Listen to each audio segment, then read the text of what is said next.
নমস্কার বন্ধুরা, অভিপিউর হেসেল পরিবারে তোমাদের সবাইকে জানাই স্বাগত।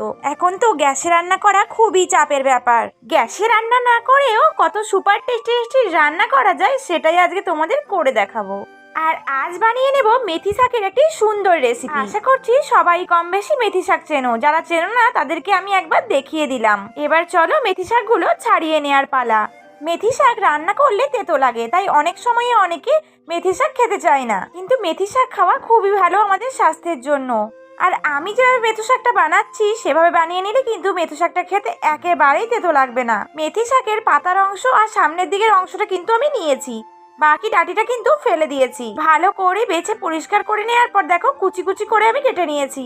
মেথি শাকের সঙ্গে দেওয়ার জন্য আমি ছোট সাইজের একটি আলু লম্বা লম্বা টুকরো করে কেটেছি, আর নিয়েছি ছোট সাইজের একটা বেগুনও দেখো আমি দেখিয়ে দিচ্ছি কিভাবে কেটে নিয়েছি। সমস্ত কিছু কাটাকুটি করে নেওয়া তো আমার একেবারে কমপ্লিট। চলো এবার রান্নার দিকে যাওয়া যাক। সবার প্রথমে চলো উনুন ধরিয়ে উনুনে একটা কড়াই বসিয়ে দিলাম। কড়াই খুব ভালোভাবে গরম হয়ে গেলে এর মধ্যে দিয়ে দিলাম 2.5 চামচ সরষের তেল। এবার তেল খুব ভালোভাবে গরম করে নেব। তেল খুব ভালোভাবে গরম হয়ে গেছে, দেখো তেল থেকে ধোঁয়া উঠতে শুরু করেছে, তাই আমি এর মধ্যে দিয়ে দিলাম ঘরে বানানো বড়ি। এই বড়ি কিন্তু আমার মা নিজের হাতে বানিয়েছে। গ্যাস ছাড়া এই রান্নাটি পুরোটিই কিন্তু উনুনে হয়েছে, আর আমরা সবাই জানি উনুনে বানানো কোনো খাবারের স্বাদ ঠিক কতটা হয়। আর অন্যদিকে গ্যাসের যা অবস্থা এই সময়, তাই উনুনের গুরুত্ব অনেকেই বুঝতে শিখেছে। এই বড়িগুলোকে আমি লাল লাল করে ভেজে নেব। দেখো বড়ি ভেজে নিয়ে আমার কমপ্লিট। এবার আমি এগুলোকে তুলে রাখবো একটা পাত্রে।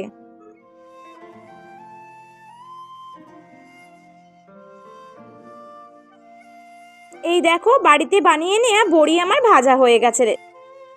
এই বড়িগুলোর স্বাদ দুর্দান্ত ছিল। বড়ি ভেজে তুলে নেওয়ার পর যেটুকু তেল ছিল সেই তেলের মধ্যে দিয়ে দিলাম ছোট চামচের 1 চামচ কালো জিরা। খুন্তি দিয়ে একটু নেড়ে নিলাম। এর থেকে সুন্দর একটা গন্ধ বেরোলে কেটে রাখা শাক, আলু আর বেগুন দিয়ে দিলাম।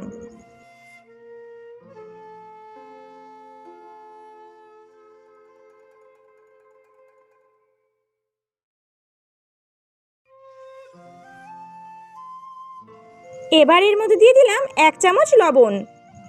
তোমরা লবণ অবশ্যই শাকের পরিমাণ বুঝে দিও। খুন্তি দিয়ে সব একসাথে ভালোভাবে একটু নেড়ে নিলাম।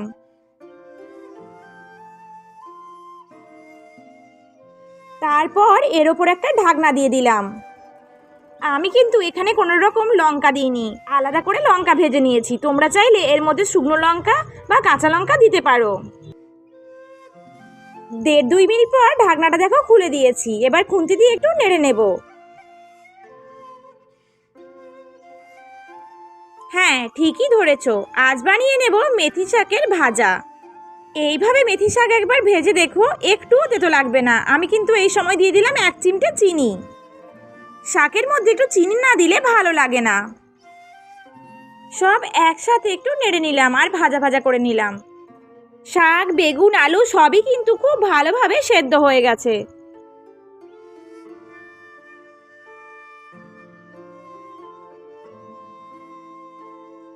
দেড় 2 মিনিট এভাবেই রান্না করে নেব।